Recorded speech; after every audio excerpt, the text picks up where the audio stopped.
Le café L'Ultime Hallucination à Saint-Josse rouvre ses portes. Le lieu était fermé depuis 3 ans, mais l'échevin scarbécois Saïd Kozé a racheté l'établissement récemment. Diane Warland, vous vous trouvez sur place, vous assistez pour nous à l'inauguration. Est-ce que le lieu a changé ?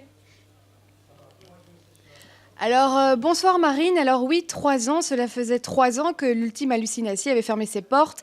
Alors ce splendide immeuble Art Nouveau a abrité pendant des années un restaurant, une brasserie et même une boîte de nuit. Alors aujourd'hui, un ambitieux projet Horeca revoit le jour ici. Alors on ne le retrouve pas au fourneau, mais bien aux commandes de ce projet, c'est l'échevin scarbécois Saïd Kozé. Alors monsieur Kozé, pourquoi avoir décidé de racheter cet immeuble ? Vous savez, moi je suis un enfant du quartier, je suis né à Scarbeck, j'ai habité quelques années à Saint-Josse pour habiter de nouveau à Scarbeck.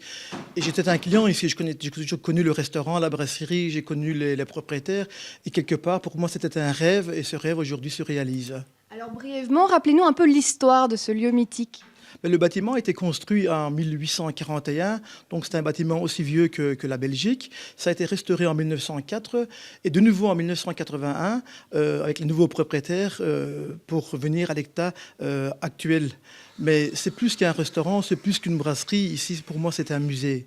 Alors le lieu n'a pas changé, il est classé. Expliquez-nous un petit peu vos ambitions ici, Horeca, pour ce projet. Mais écoutez, comme je vous ai dit, c'est plus qu'un restaurant, c'est un musée. Et quelque part, il fallait refaire vivre ce bâtiment. Ça fait quand même partie de notre patrimoine. Il y a cet aspect-là. Et puis, il y a l'aspect commercial.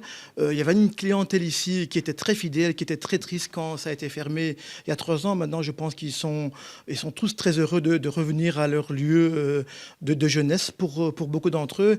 Et quelque part, ici, en temps de crise, je pense qu'on crée de l'emploi aussi. C'est important. Il fallait oser faire réaliser ce projet.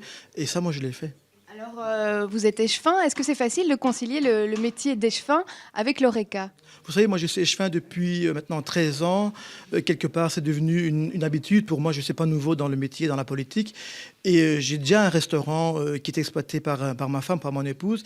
Et ici, il y aura du personnel parce que c'est quand même un lieu très important. J'ai engagé un maître d'hôtel qui va gérer.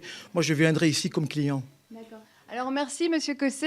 Alors Marine, je rappelle aux amateurs de lieux d'exception, aux amoureux d'art nouveau et aux gourmands aussi que cet endroit réouvre officiellement le 3 janvier prochain.